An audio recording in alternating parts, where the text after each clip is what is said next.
Perkenalkan, namaku Rona, cewek Aries, usia saat ini 17 tahun.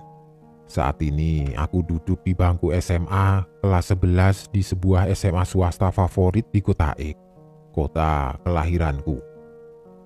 Aku mau berbagi cerita horor dan seram yang aku alami beberapa minggu setelah pesta ulang tahun ke-17ku. Dan semua berawal dari kado yang diberikan pacarku. Jadi, begini ceritanya. Beberapa minggu yang lalu, aku baru saja merayakan ulang tahun ke-17ku. Sweet 17, begitu ceritanya. Aku senang sekali. Hampir semua teman-teman akrabku datang pas hari ulang tahunku. Papa mamaku memang sengaja mengadakan acara besar-besaran di ulang tahunku kali ini. Kata mereka, tidak apa-apalah, kan Sweet 17. Lagian ulang tahun ke-17 kakakku, Kak Anissa pun diramaikan besar-besaran. Masa aku tidak? Aku sih sebenarnya tidak masalah. Ulang tahun ke-17ku dirayakan biasa saja. Tapi kalau dirayakan besar-besaran pun, aku juga tidak apa-apa, malah senang. Yang tambah senang, pas pesta ulang tahunku teman sekelasku, si Bondan, cowok paling cakep di SMA-ku. Setidaknya, begitu menurut penilaianku dan teman-teman gengku. Bondan nembak aku jadi pacarnya. Rasanya, ini kado terindah di ulang tahunku. Aku pun tidak malu-malu menjawab iya saat dia tanya mau tidak aku jadi pacarnya. Papa mama cuma tersenyum-senyum saja waktu itu. Sepertinya tidak keberatan dengan sosok cowok seperti Bondan. Dan yang lebih manis, Bondan ngasih kado buatku, sebuah boneka Hello Kitty besar. Hampir semua teman-teman akrabku tahu betul kalau aku suka sekali dengan karakter Hello Kitty. Hampir di semua hal di kehidupanku berbau Hello Kitty. Ya bukuku, tasku, selimutku, cat kamarku, casing HP-ku, dan masih banyak lagi, hampir semua bermotif Hello Kitty. Tapi semua hal menyenangkan itu berubah jadi menyeramkan dan menakutkan 1 minggu setelahnya. Di suatu malam, sekitar jam 11, aku masih asik menghabiskan waktu dengan menonton TV bersama Kak Anissa. Papa dan mamaku sudah tidur. Waktu itu kami sedang asik nonton siaran langsung konser musik salah satu band musik lokal terkenal favorit kami. Tiba-tiba saja Kak Anissa mengecilkan volume TV dan berkata kepadaku, "Dek, kamu dengar tidak?" Tanya Kak Anissa pelan. "Dengar apa, Kak?" jawabku. Aku pun ikut memasang kuping supaya mendengar suara yang dimaksud Kak Anissa. Dan benar, ada suara berisik. Tapi suara apa? Suara siapa? Papa dan mama sudah tidur, tinggal aku bersama kakakku yang masih begadang. "Sepertinya dari kamar kamu, Dek," kata Kak Anissa sambil mendorong bahuku menyuruh ke kamar. "Sana Gi, dicek, jangan-jangan kucing masuk. Atau malah tikus ke kamar kamu, Dek. Sana-sana, dicek dulu," kata Kak Anissa sambil mendorong bahuku yang sedari tadi malas beranjak. Aku coba mendengarkan sekali lagi. Dan betul, sepertinya suara itu dari kamarku. Tapi kami berdua waktu itu lumayan heran. Suara berisik yang ada seperti suara orang ngobrol. Tapi siapa yang ngobrol? Aku yakin tidak ada siapapun lagi di kamarku. Bahkan di rumahku. Selain aku, Kak Anissa, Papa dan mamaku. Mendadak, bulu kuduku merinding dan aku mulai merasakan takut. Aku peluk Kak Anissa dan bilang, "Temenin yuk, Kak. Aku takut nih ngecek sendiri." "Alah, gitu saja takut, Dek. Paling-paling itu suara berisik kucing masuk kamar kamu. Sana Gi, tengok sebentar, kata Kak Anissa memaksa. Tapi aku tetap tidak mau mengecek sendiri dan akhirnya Kak Anissa pun berdiri dari duduknya dan menggandeng tanganku. Ayo, kakak temenin, buruan, mumpung lagi iklan di TV, kata Kak Anissa sambil menarik lenganku. Kami berdua pun berjalan pelan menuju kamarku. Suara berisik itu semakin mengeras, benar-benar seperti orang lagi ngobrol. Aneh. Sesampainya di depan pintu kamar, aku buka pelan-pelan dan mendadak suara berisik itu hilang. Aku dan Kak Anissa masuk ke kamar. Cahaya lampu waktu itu sedikit temaram karena sebelumnya aku hanya menghidupkan lampu tidur saja. Setelah aku hidupkan lampu utama di kamar, cahaya terang benderang pun menyinari seisi kamar. Pandanganku dan kakakku memutar dari ujung kiri ke kanan, memandangi isi kamar. Sesekali kami menengok bareng di bawah tempat tidur dan di dalam lemari pakaianku. Dan tidak ada apa-apa. Semuanya terlihat normal. Pandanganku tertuju ke pojok kamar, di dekat meja belajar. Di sana tampak tergeletak 2 buah boneka Hello Kitty besar kado ulang tahun pemberian Bondan. Sepertinya jatuh dari tempat biasanya aku taruh. Yang biasanya aku taruh di atas kasur tempat tidurku terjatuh ke lantai dan menggelinding ke pojokan kamar. Mungkin ini sumber berisiknya tadi, pikirku. Saat aku bilang ke Kak Anissa, dia pun mengangguk sepertinya setuju dengan perkataanku. Segera aku mengangkat kedua buah boneka Hello Kitty itu dan aku taruh lagi di atas kasur tempat tidurku. Saking besarnya keduanya, tampak berdesak-desakan memenuhi tempat tidurku. Aku lalu menutup rapat kamarku dan bersama Kak Anissa kami kembali ke ruang TV melanjutkan menonton acara musik. Sudah sekitar 1,5 jam acara berlangsung. Masih tersisa setengah jaman lagi. Saat asik menonton, aku mendadak ingat sesuatu. Sesuatu yang langsung membuatku terdiam, kaku, dan rasa takut yang amat sangat langsung aku rasakan. Kak Anissa yang berada tepat di sampingku menatap berulang kali ke arahku yang masih ketakutan dan menepuk bahuku.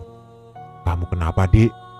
Kayak orang kesurupan saja, bengong, tanya Kak Anissa heran. Aku tidak menjawab sepatah kata pun.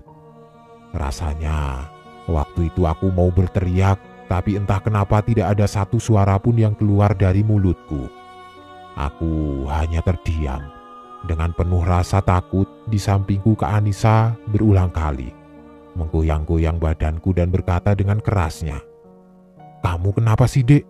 Jangan nakut-nakutin kakak. Ngapain kamu bengong begitu?" Sekuat tenaga, aku berusaha menjawab, meskipun akhirnya hanya suara lirih yang bisa keluar. Tapi aku yakin Kak Anissa masih bisa mendengarnya. "Kak, aku baru ingat sesuatu. Boneka di kamar, Kak," kataku lirih. "Iya, kenapa bonekanya?" tanya Kak Anissa penuh keheranan. "Itu boneka pemberian Bondan," lanjutku lirih. "Iya, kakak tahu," potong Kak Anissa. Tapi kata-kataku terhenti saat kami berdua mendengar suara berisik itu lagi dari kamarku, seperti suara orang ngobrol. Dan aku pun semakin takut. Lidahku keluh dan bibirku bergetar. Detak jantungku berdegup kencang. Aku lemas dan tidak bisa menggerakkan seluruh badanku saking takutnya. Tapi kenapa, Dek?" tanya Kak Anissa mulai ikut ketakutan. Sepertinya dia pun mulai merasakan apa yang membuat aku ketakutan. Suara TV pun dikecilkan sampai tidak ada suaranya.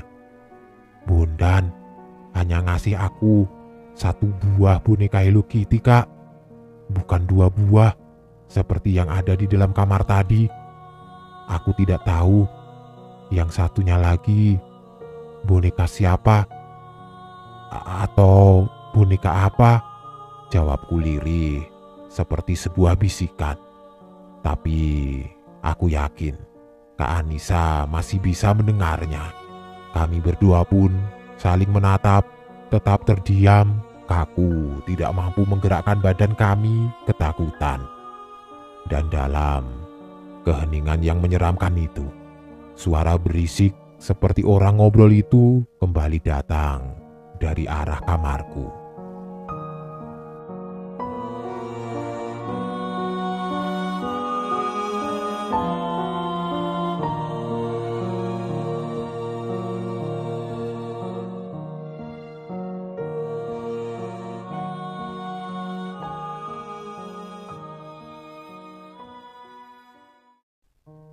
Sebuah cerita horor berjudul Buku Diari Misterius dari akun Twitter @hororpsikologis akan segera Maman bawakan buat kalian semua, teman-teman merinding dimanapun kalian berada. Selamat menyimak dan selamat merinding. Namaku Renata, seorang ibu rumah tangga. Aku mau berbagi cerita seram dan menakutkan yang pernah aku alami. Kejadian tersebut bermula saat aku dan suami harus pindah dari rumah kontrakan yang lama kami ke rumah kontrakan yang baru. Kami memutuskan pindah rumah kontrakan dengan pertimbangan memilih yang di kompleks perumahan. Selain itu, lebih dekat dengan kantor suamiku. Kebetulan juga masa kontrakan rumah yang lama sudah akan habis 1 bulan ke depan. Rumah kontrakan kami yang baru lebih kecil dari sebelumnya. Sebuah rumah tipe 42 dengan luas tanah 80 meter persegi.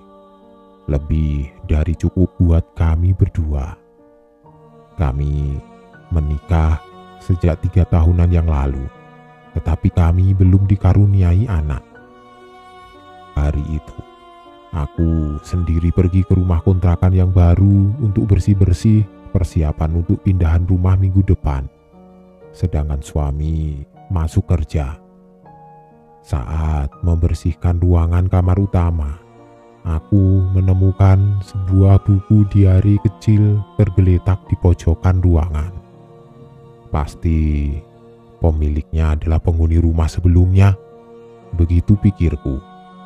Sekilas kulihat untuk pertama kalinya. Di dalamnya sudah penuh catatan tangan. Singkat cerita, akhirnya kami pindah ke kontrakan rumah baru. Dan kesan selama hampir sebulan menempati nyaman-nyaman saja. Bahkan lebih enak dari kondisi di kontrakan yang lama. Tapi keadaan mulai berubah menyeramkan setelah aku tergoda untuk membuka dan membaca-baca buku diari yang kutemukan itu. Terus terang, aku memang penasaran dengan isi buku diari itu. Dari tampilan bukunya yang bersih, sampulnya yang lucu berwarna bunga-bunga berwarna pink, dan tulisan tangan yang bagus dan rapi. Akhirnya, suatu malam, di saat aku sendirian di rumah menunggu suami pulang lembur kerja, aku pun mulai membuka buku diari dan membacanya, meskipun tentu saja tanpa seizin yang punya. Tapi ya sudah, aku tidak peduli. Toh aku tidak mencuri buku diari ini, aku menemukannya. Jadi kurasa tidak apa-apa kalau aku membacanya. Langsung aku rebahkan badanku di atas bantal. Untung saja semua pekerjaan rumah sudah aku selesaikan. Makan malam suami pun sudah aku siapkan. Jadi aku bisa lebih leluasa dan fokus membaca buku diary itu. Kulirik sejenak jam di HP. Menunjukkan pukul 10 malam dan sore harinya suamiku sudah mengirim pesan WA kalau dia harus lembur kerja sampai malam. Mungkin sekitar jam 11-12an baru sampai di rumah. Perlahan, aku membuka buku diari itu. Di halaman paling depan tertulis sebuah nama, umur, dan zodiaknya. Ku baca pelan, dan aku jadi tahu nama pemilik buku diari ini adalah Diana, umur 25 tahun, dan berzodiak Libra. Dua hal terakhir sama denganku, umur dan zodiaknya. Dari gaya tulisannya, aku yakin dia seorang wanita. Aku pun semakin penasaran ingin mengetahui lebih jauh isi buku diari itu, lembar demi lembar. Mulai aku baca, dan ternyata pemiliknya Diana cukup rajin menulis buku diari setiap hari. Dan aku mulai menikmati isi tulisannya.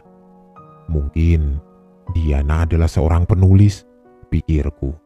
Karena gaya penulisannya yang sangat bagus membuatku sangat menikmati dalam membacanya. Kadang aku tertawa sendirian saat Diana menuliskan pengalaman lucunya di rumah ini bersama suaminya. Dan ikut larut sedih saat dia menceritakan hal-hal menyedihkan yang dia alami. Ternyata Diana sama denganku. Dia tinggal di rumah ini berdua bersama suaminya saja. Sepertinya dia juga belum diberi momongan anak. Dari isi tulisan yang sudah sempat aku baca sebelumnya, tidak pernah satupun dia menyebutkan soal anaknya atau orang lain saat dia menghuni rumah ini. Oh iya, suaminya ternyata seorang pegawai bank di sebuah bank BUMN. Aku baru sadar, ternyata profesi suaminya sama dengan suamiku. Suamiku adalah seorang pegawai bank juga, meskipun di bank swasta bukan bank BUMN seperti suami Diana. Tapi sama-sama bank. Aku mulai merasa heran. Setelah ku ingat-ingat, ada banyak persamaan antara aku dan Diana. Umur kami sama, zodiak kami sama, pekerjaan suami kami juga sama. Bahkan kami sama-sama belum mempunyai momongan anak. Aneh. Tapi aku mulai berpikir bahwa semua itu hanya kebetulan belaka. Aku teruskan membaca buku diari itu. Kulirik sejenak jam dinding di tembok kamar. Sudah jam 11 malam. Ku ambil HP-ku dan ku buka. Siapa tahu ada pesan dari suamiku, tapi belum ada.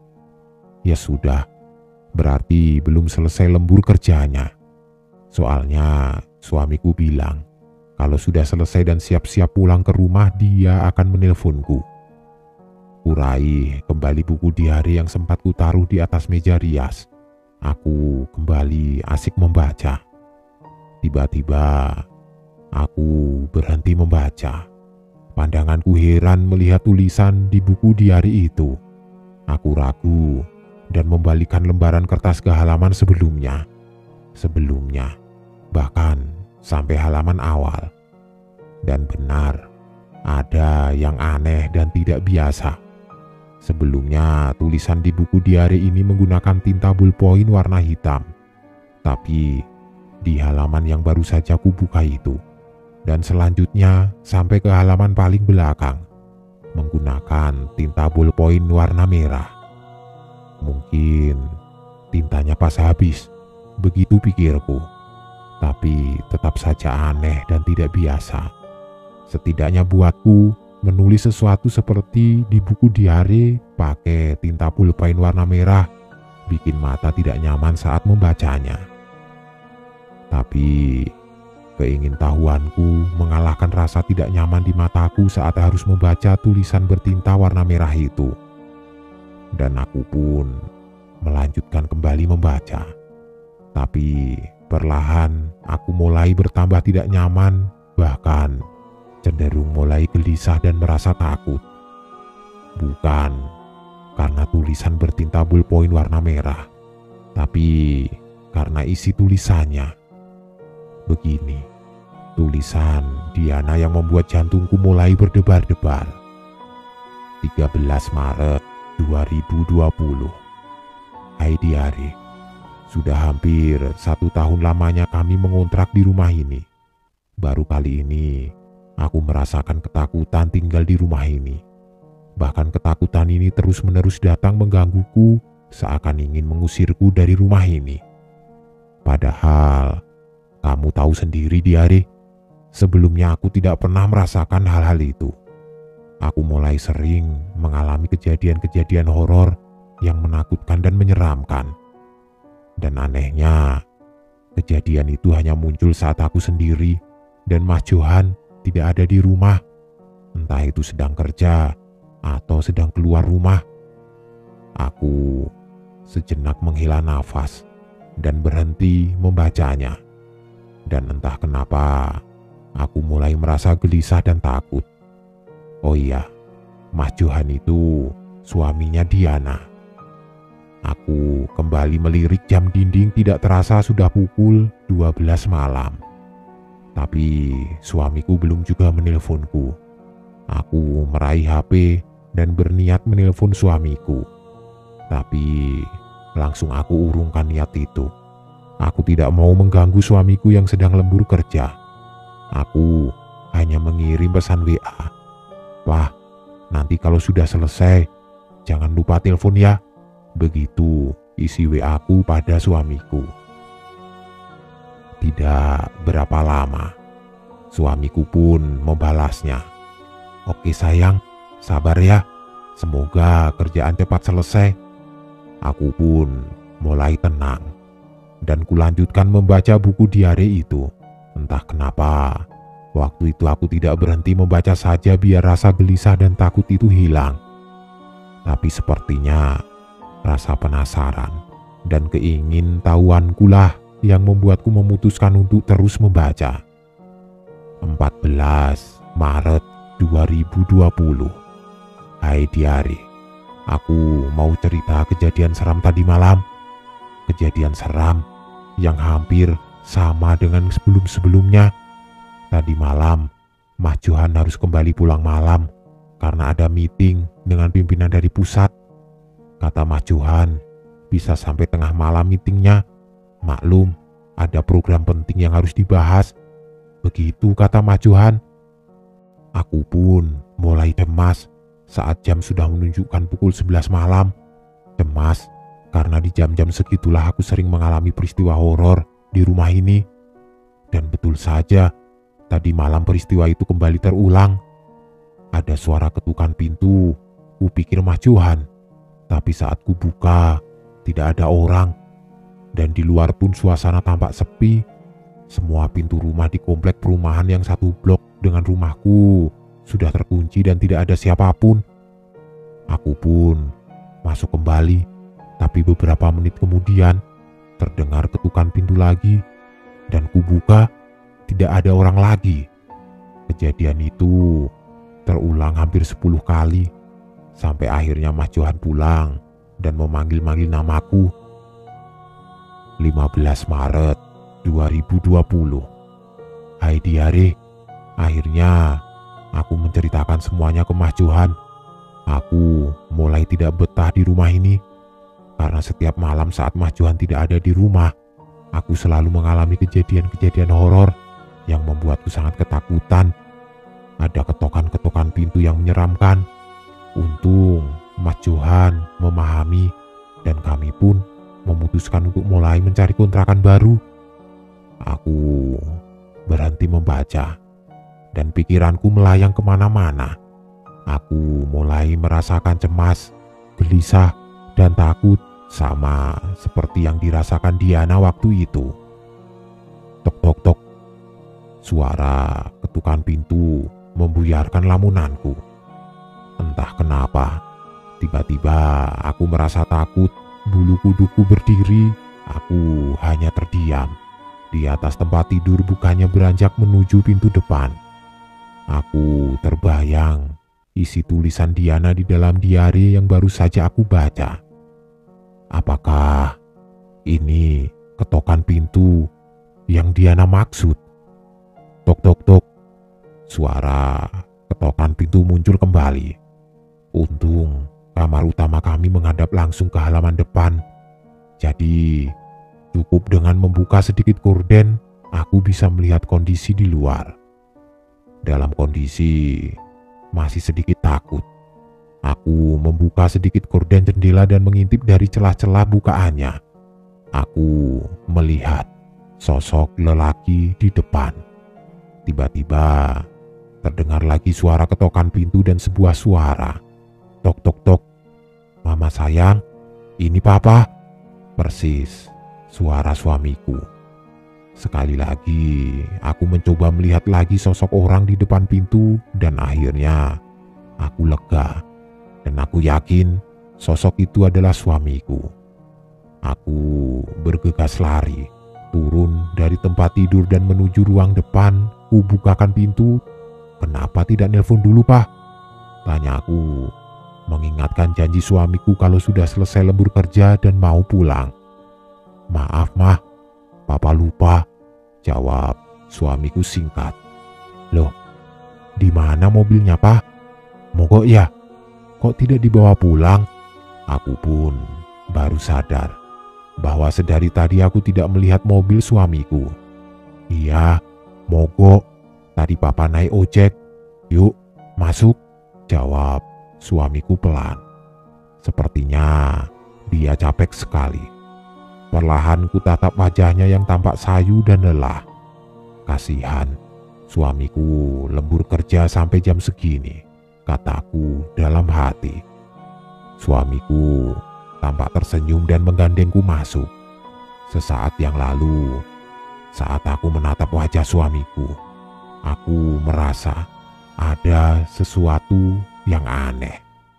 Tapi apa itu, aku sendiri tidak tahu. Papa, mandi dulu ya, Mah, ucap suamiku pelan. Aku menganggukkan kepala, mengunci pintu depan, dan menuju ke meja makan bersiap menghangatkan masakan untuk makan malam suamiku.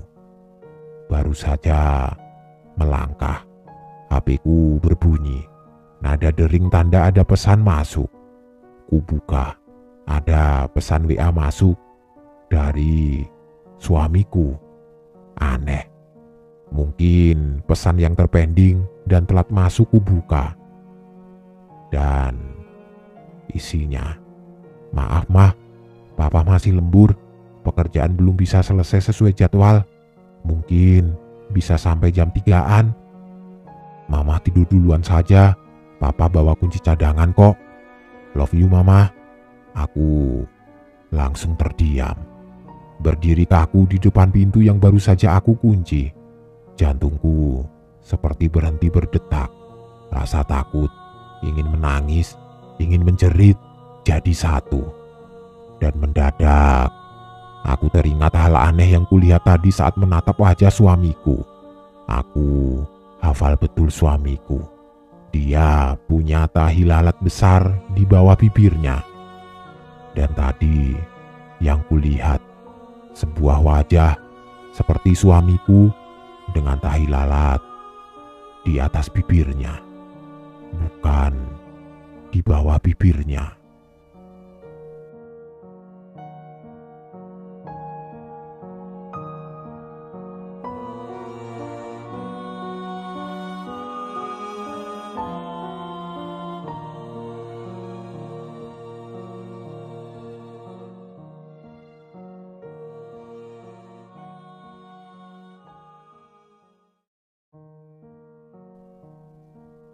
Teman-teman merinding.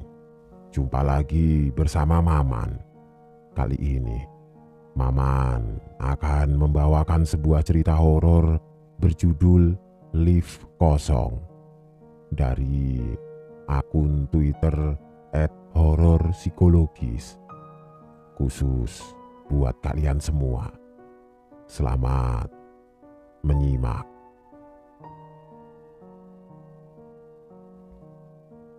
Perkenalkan, namaku Hilman. seorang mahasiswa di sebuah perguruan tinggi ternama di kota X, jurusan hukum semester 5. Di sini aku mau berbagi cerita yang menurutku menyeramkan yang pernah aku alami di sebuah mall besar di kota X. Tepatnya malam hari setelah aku selesai nonton film di bioskop sekitar 3 minggu yang lalu. Jadi waktu itu malam hari sekitar jam 8, aku pulang main dari tempat teman. Tidak tahu kenapa malas saja langsung pulang ke kosan. Rasanya suntuk. Akhirnya aku memutuskan ke mall dan rencana nonton sebuah film horor luar yang kebetulan saat itu sedang tayang. Selama ini aku memang cukup sering nonton film di bioskop sendirian. Buatku itu malah membuat lebih kusyuk menonton. Beda kalau nonton bareng teman-teman. Pasti adanya tidak fokus nonton, dan kalau pas dapat film yang bagus, rasanya jengkel saja nonton tidak fokus seperti itu. Sesampai di mall, aku langsung menuju ke bioskop di lantai paling atas, lantai 8. Kebetulan antrian tidak terlalu panjang, dan hanya beberapa menit aku sudah berada di depan mbak-mbak kasir. Ku sebut nama film horor yang ku maksud dan mbak-mbaknya menunjukkan di layar monitor kursi mana yang kosong. Baru sekitar 10-an kursi yang sudah terisi. Aku pun memilih kursi di pojok belakang, posisi nonton paling favorit bagiku. Jam 22:15 malam mulainya. Kulihat jam tangan, masih jam 9, masih 1 jam lagi. Kuhabiskan sisa waktuku dengan masuk ke toko buku dan membaca beberapa buah buku. Akhirnya jam menunjukkan pukul 22:15 dan film pun dimulai. Aku sudah berada di dalam ruangan teater sejak 5 menit yang lalu. Dan sesuai ekspektasiku, filmnya bagus sekali. Tidak sia-sia aku nonton malam ini.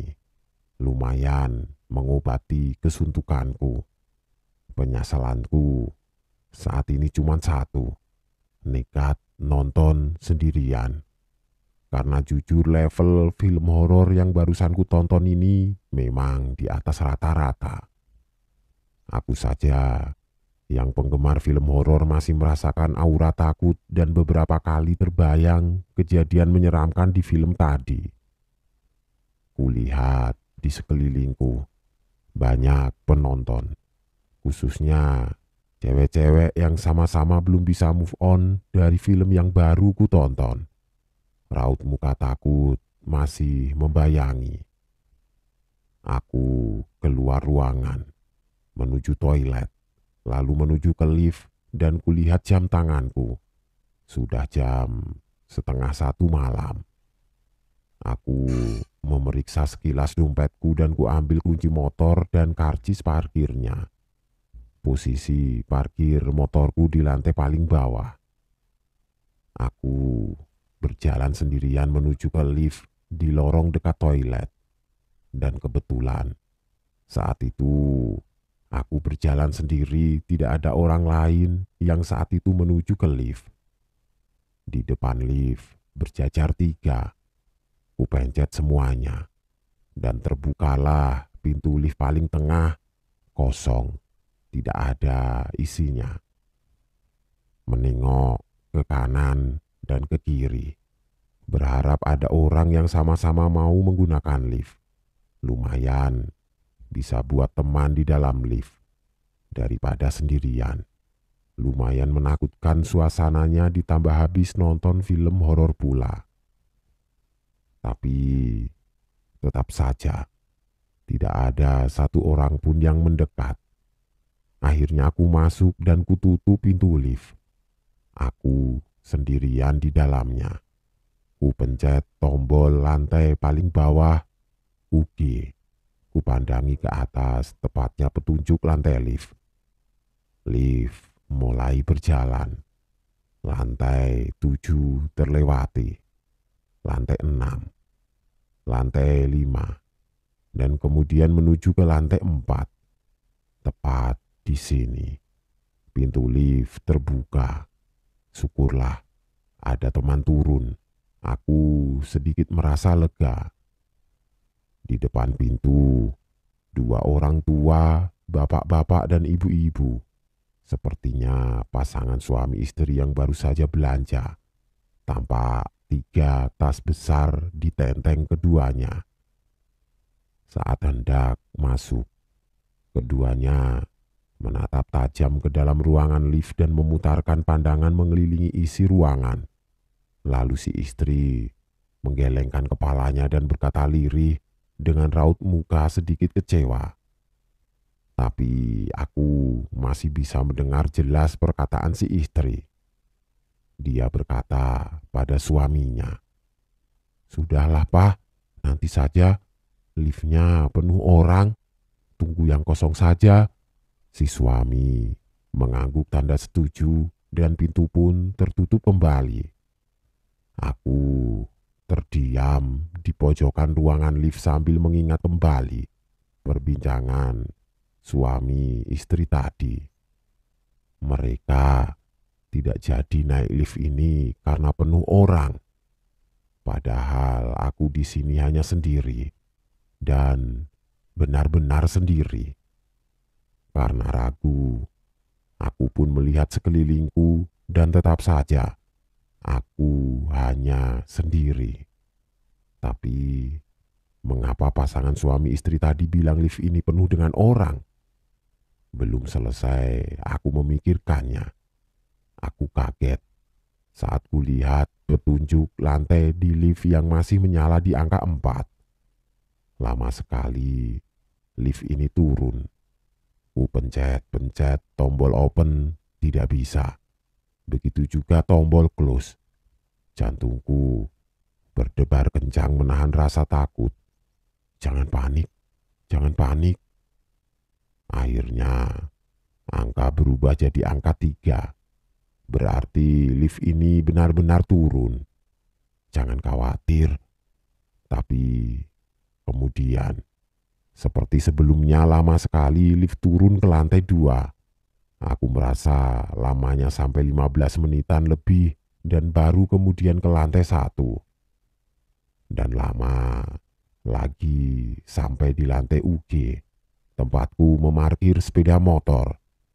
Setengah berlari, aku menuju ke sepeda motor, ku pakai helmku dan jaketku. Saat aku memasukkan lenganku ke jaket, sekilas kulihat jam tanganku dan aku kaget setengah mati. Kuulangi lagi, dan benar, aku tidak salah lihat. Jam tanganku benar-benar menunjukkan pukul 2 malam.